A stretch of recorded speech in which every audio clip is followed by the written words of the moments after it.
Baik, ini tadi PPT dari kelompok kami. Bagi teman-teman yang mau memberi pertanyaan, kami beri kesempatan untuk teman-teman memberi pertanyaan. Silakan bagi teman-teman untuk memberi pertanyaan pada kelompok kami. Dan saya memberi kesempatan untuk teman-teman untuk membaca PPT-nya lagi. Terima kasih.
Baik, untuk teman-teman yang udah ada pertanyaan, silakan untuk mengajukan pertanyaannya.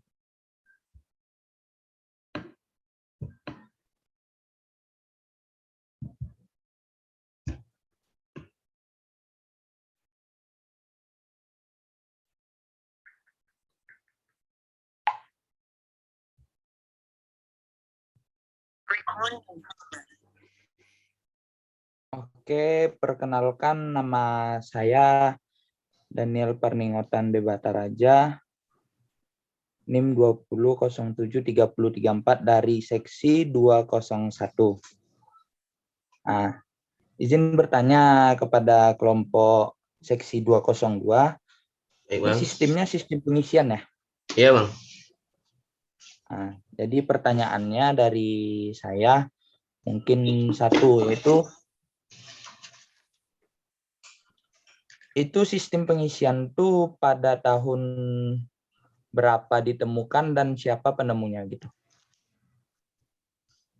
Itu pertanyaan pertama ya. Mungkin ada teman-teman yang lain mau bertanya. Baik, Bang. Terima kasih kepada Bang Daniel atas pertanyaannya. Mungkin untuk pertanyaan saya simpan dulu, kami simpan dulu. Nanti udah terkumpul pertanyaannya akan kami jawab nanti. Silakan untuk teman-teman yang untuk mau bertanya lagi, dipersilahkan.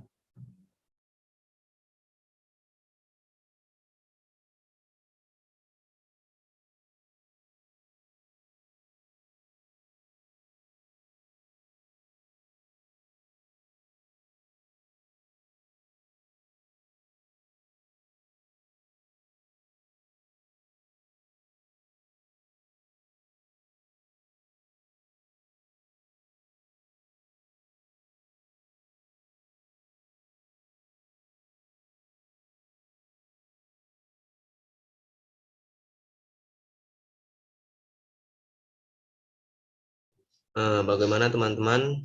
Apa sudah ada pertanyaannya? Atau mungkin Bang Dani lagi untuk memberi pertanyaan? Ya, mungkin saya mau bertanya lagi. Jadi pada perkembangan, kan menurut perkembangan zaman gitu, perkembangan teknologi gitu, Nah, jadi apakah sistem pengisian sekarang ini udah menggunakan sistem pengisian gimana gitu pada sekarang ini? Apakah masih menggunakan yang konvensional atau yang sudah yang terbarunya apa gitu? Boleh tolong dijelaskan? Baik Bang, mungkin akan kami simpan dulu pertanyaannya Bang. Selanjutnya untuk teman-teman yang lain untuk memberi pertanyaan, silakan, kami persilahkan.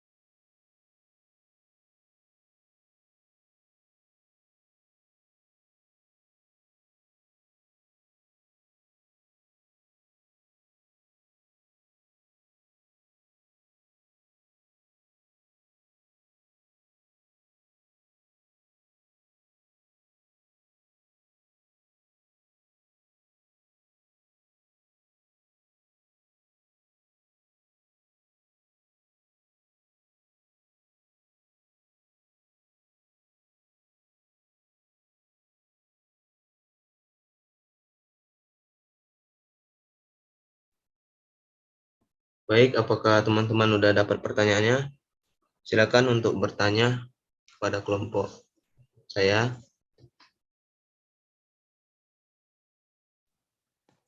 Al, mau nanya satu Al. Baik, Non. Perkenalkan, nama saya Imam Hanafi Rashid dari NIM 2007-3006, ingin bertanya kepada kelompok Alfim. Setelah membaca PPT dari kelompok Alfim, saya masih kurang mengerti bagaimana cara kerja sistem dari sistem pengisian. Coba agak lebih jelaskan. Baik, terima kasih untuk Saudara Imam. Mungkin untuk pertanyaan-pertanyaan tadi dari kawan-kawan, ada bisa yang membantu menjawab? Dipersilahkan.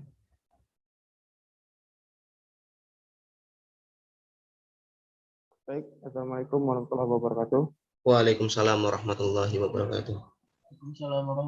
Terima kasih kepada moderator.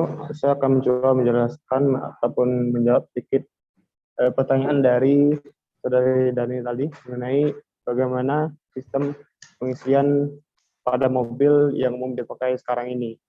Nah, untuk mobil sekarang ini ada dua tipe. Seperti ketahui, sekarang sudah ngetrennya mobil listrik. Nah, yang mobil listrik atau mobil teknologi terbaru sekarang itu menggunakan sistem pengisian regeneratif brake. Jadi si dinamonya atau motor listriknya ketika deselerasi atau penurunan kecepatan itu berubah menjadi dinamo. Jadi berkebalikan dari fungsinya. Itu pada pengisian mobil listrik. Selain itu pengisian utamanya tentu pada mobil listrik itu menggunakan proses charging seperti pada charging baterai umumnya, hanya saja tegangan dan arusnya jauh lebih besar. Nah, sementara pada mobil pembakaran, intinya semua mobil dengan tipe pembakaran dalam itu menggunakan tipe alternator. Karena tipe alternator ini adalah tipe yang paling efisien, yang mana dapat diatur antara tegangan input dan tegangan outputnya.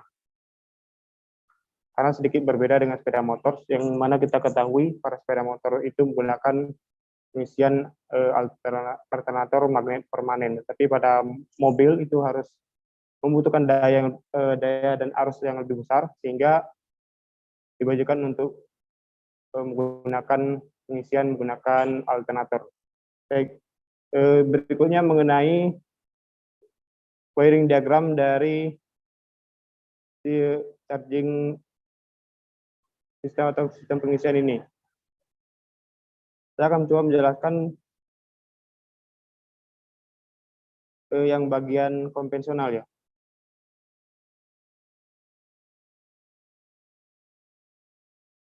Nah, di sistem wiring diagram sistem pengisian konvensional itu menggunakan tipe breaker point atau mirip seperti platina. Kalau di sistem pengapian, hanya saja di sistem pengisian ini pemutusan atau pengaturan posisi apakah alternator itu menghasilkan arus yang besar, menengah, atau alternator itu berhenti sama sekali, itu diatur oleh si breaker point dalam alternator konvensional itu. Dapat kita lihat pada slide 17. Tolong Alvin ditampilkan slide 17.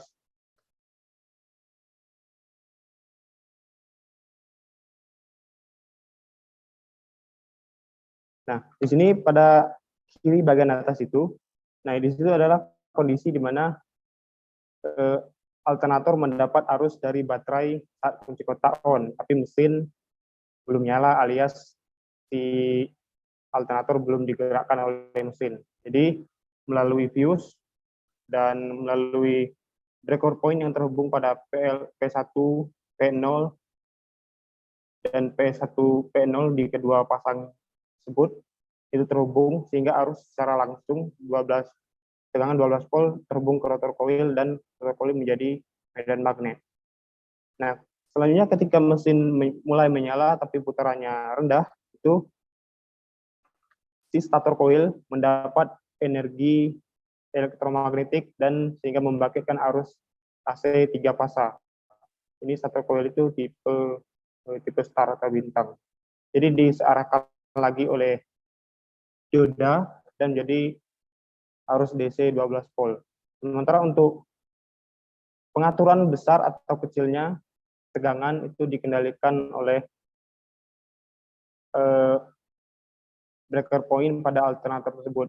Jadi pada saat tegangan terendah bisa dilihat di ada kode PL1, PL0 itu adalah breaker point atau kutub yang membuat si tegangan itu mengalir secara langsung sehingga rotor coil mendapat energi maksimal 12 volt.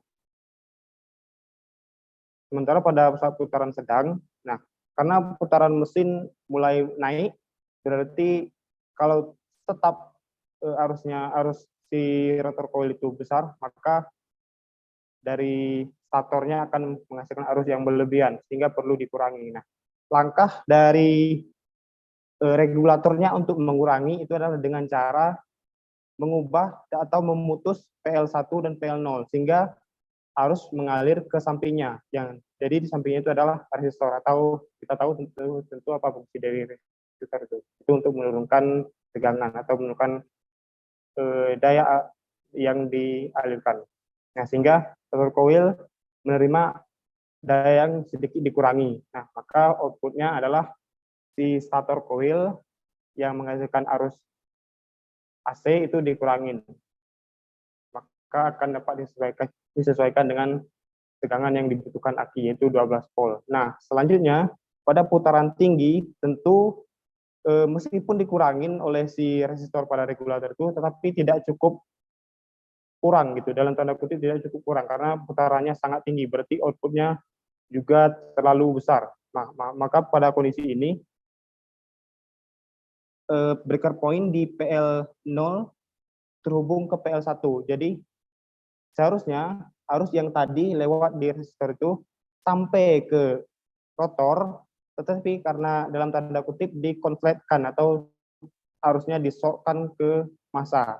Nah, jadi si rotor coil drop, tidak bisa menjadi medan elektromagnetik lagi, alias dia sudah kehilangan arus karena arus dari resistor mengalir ke PL2 atau ujungnya sampai ke earth atau massa.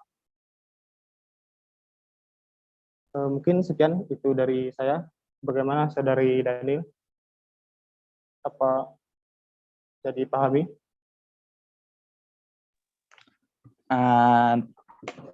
Terima kasih untuk Bang Fajri ya. Bang Fajar.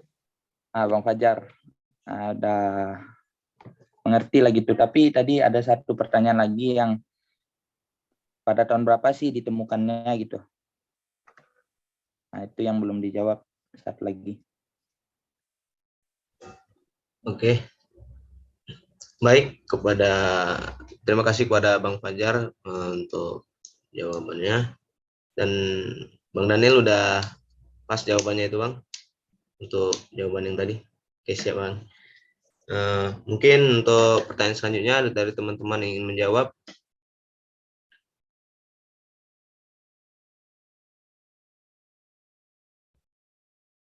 Silakan.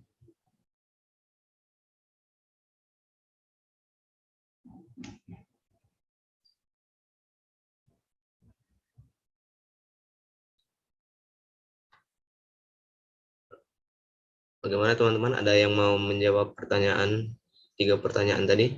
Salah satunya.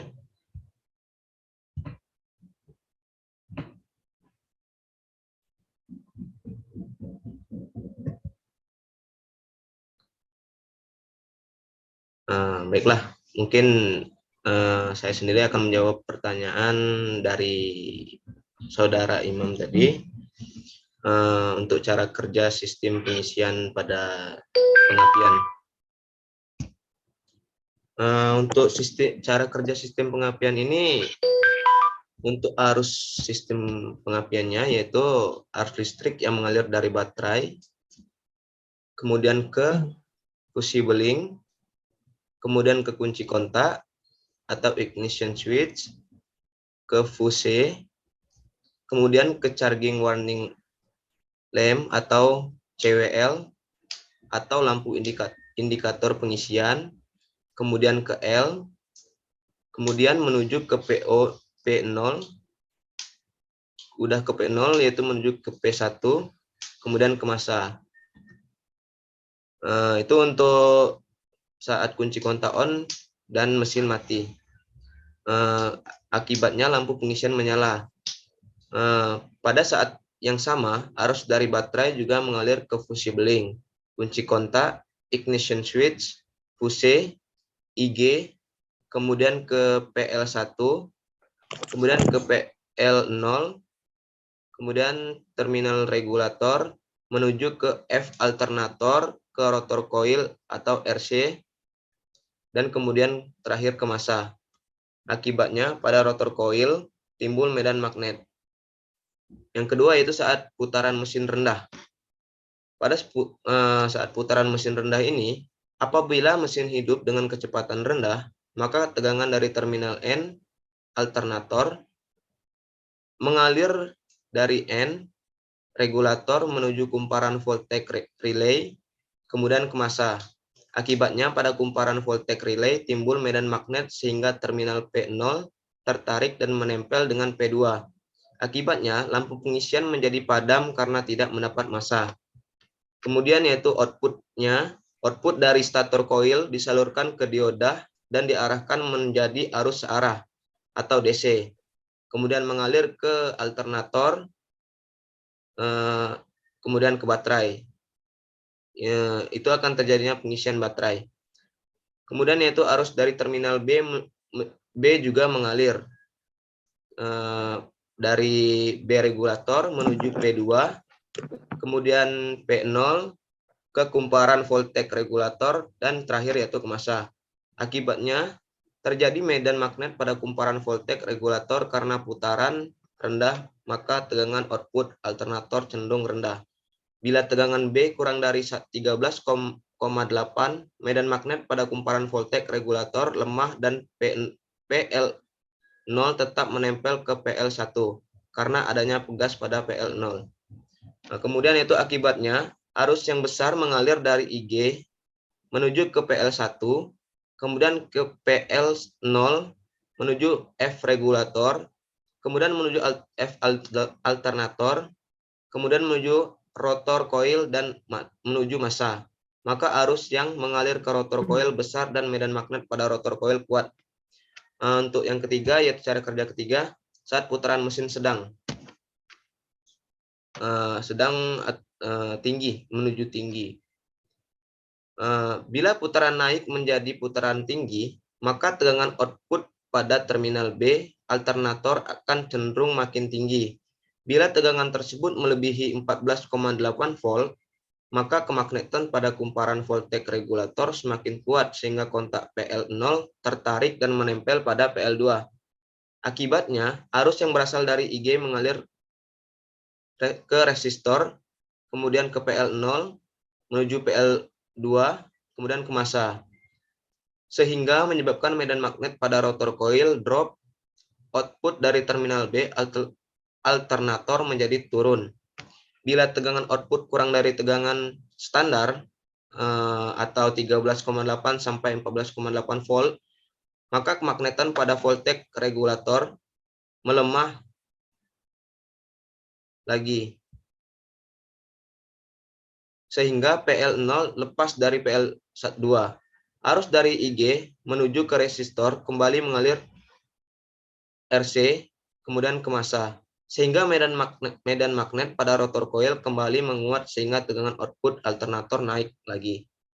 Bila tegangan di B naik lagi dan melebihi 14,8 volt, maka prosesnya berulang ke proses di atas secara berulang-ulang, dan PL0 lepas dan menempel dengan PL2 secara urut, sehingga output alternator menjadi stabil. Mungkin itu jawaban dari saya untuk cara kerja sistem pengisian. Gimana untuk saudara Imam? Apakah sudah cukup? Ya, menurut saya sih sudah jelas ya. Sudah jelas untuk diterangkan semuanya oleh saudara Fim. Buat saya sudah cukup. Ya, terima kasih. Terima kasih kepada Bang Imam. Baiklah, untuk pertanyaan selanjutnya, bagi teman-teman yang ingin menjawab, silakan. Saya persilahkan.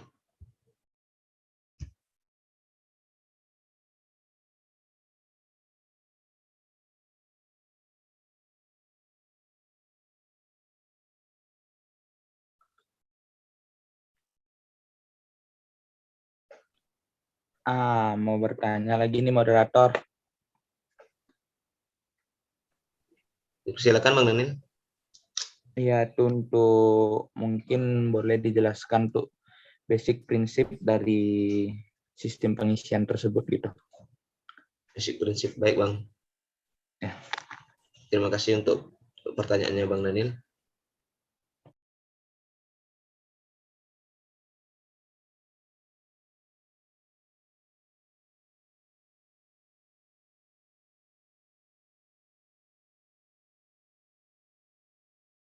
Baik, apakah dari teman-teman ada pertanyaan lagi? Atau dari kelompok seksi 202 ada yang ingin menjawab dari pertanyaan kawan-kawan tadi? Dipersilahkan.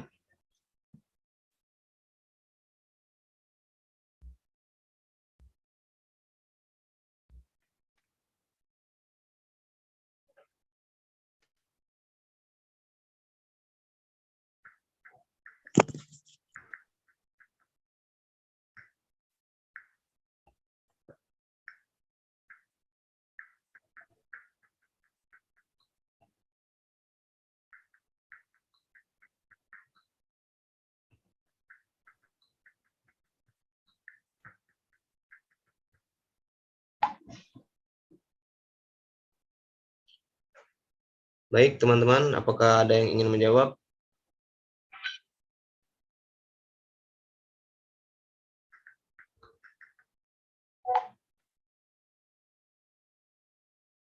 Baik. Untuk mungkin saya sendiri yang akan menjawab pertanyaan dari Bang Daniel tadi untuk basic dan sejarah pada sistem pengisian ya. Sejarah dan basic prinsip. Listrik merupakan salah satu bentuk energi yang sangat berguna bagi kehidupan manusia. Tanpa listrik, kehidupan manusia akan menjadi lebih sulit dan berat. Listrik juga sangat berperan bagi berjalannya suatu produk. Misalnya, kendaraan bermotor pada roda 2, roda 4, mesin-mesin dalam industri, dan lain-lain. Lebih spesifik mengenai kendaraan bermotor roda 2. Kendaraan ini sangat populer sekali di negara kita ini. Hampir setiap masyarakat kita tahu dan dapat memanfaatkan kendaraan bermotor ini karena lebih praktis, efisien, dan irit. Jika dibandingkan dengan alat transportasi lainnya, sistem kelistrikan dalam kendaraan menjadi bertransportasi akan menjadi lebih tenang dan lancar. Salah satunya adalah sistem pengisian yang sangat vital dalam proses sirkulasi pengisian sepeda motor. Kelistrikan pada sepeda motor ini merupakan jantungnya sepeda motor agar bisa berfungsi sebagai alat transportasi. Karena dengan adanya sistem kelistrikan tersebut, maka fungsi mekanik lainnya bisa bersinergi untuk bergerak. Sistem pengisian adalah salah tanpa adanya sistem pengisian.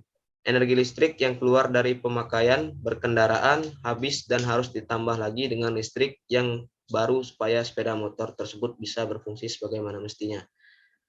Baik, pada Bang Daniel, apakah jawabannya sudah cukup? Terima kasih atas jawabannya Alvim. Mungkin dari jawaban dari Alvim itu udah mantap gitu. Baik. Apakah dari teman-teman yang lain ada pertanyaan? Pertanyaan lagi? Dipersilakan Izin untuk bertanya kepada kelompok penyaji. baik. Silakan.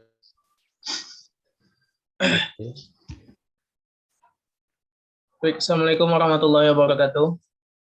Waalaikumsalam warahmatullahi wabarakatuh. Perkenalkan, nama saya Muhammad Daniel. Saya ingin bertanya kepada kelompok penyaji. Coba kelompok penyaji jelaskan lebih rinci lagi tentang prinsip kerja generator listrik. Sekian, terima kasih. Assalamualaikum warahmatullahi wabarakatuh. Baik. Boleh diulang Bang untuk pertanyaan prinsip kerja apa tadi Bang? Coba jelaskan prinsip kerja generator listrik. Oh, baik Bang. Terima kasih atas pertanyaan dari Bang Daniel. Mungkin nanti ada dari teman-teman mau menjawab, dipersilahkan bagi teman-teman yang mau menjawab pertanyaan dari Bang Daniel tadi.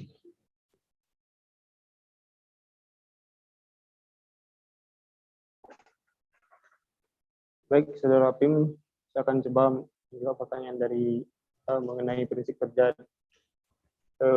sistem pengisian tadi. Baik, dipersilakan Bang Fajar. Nah, secara umum sistem pengisian itu prinsip kerjanya adalah mengubah arus AC 3 fasa menjadi arus DC atau disearahkan. Nah, adapun suplai sumber arus 3 fasa dari arus AC dari alternator itu adalah karena adanya magnet atau kemagnetan elektromagnetik yang didapat dari baterai ataupun aki.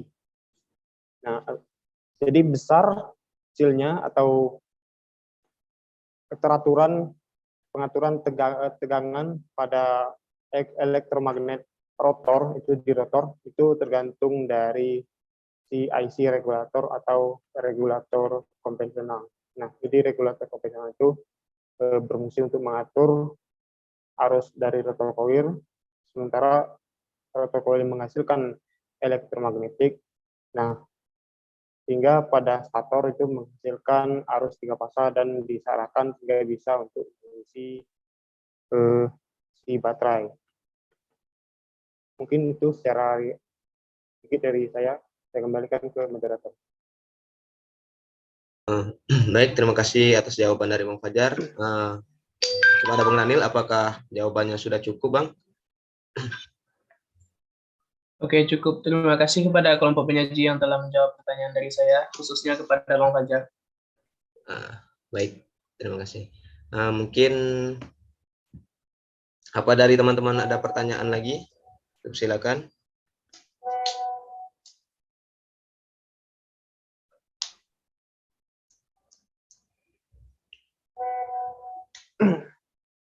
Apa tidak ada pertanyaan lagi teman-teman?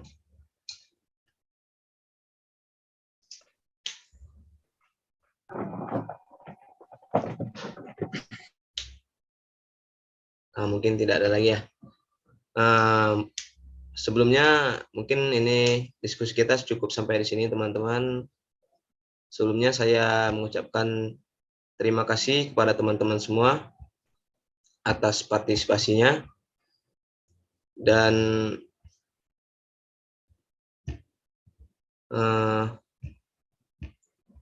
mungkin sebelum kita tutup diskusi kita ini. Kita screenshot dulu ya teman-teman untuk dokumentasi pada Bapak nanti.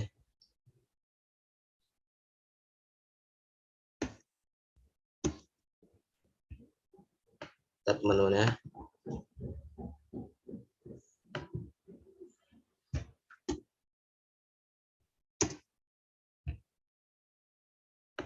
Baik, sudah. Terima kasih kepada teman-teman. Dan terima kasih kepada teman-teman semua yang sudah memberi pertanyaan dan menjawab pertanyaan tadi. Mungkin itu saja. Saya selaku moderator, atau apabila ada salah kata dan kata-kata saya yang kurang berkenan di hati teman-teman semua, saya minta maaf. Kepada Allah saya mohon ampun. Mungkin cukup sampai sini saya akhiri. Wabillahi taufiq wal hidayah. Wassalamualaikum warahmatullahi wabarakatuh. Waalaikumsalam. Waalaikumsalam warahmatullahi wabarakatuh. Baik, bagi teman-teman yang ingin keluar silahkan. Wabarakatuh.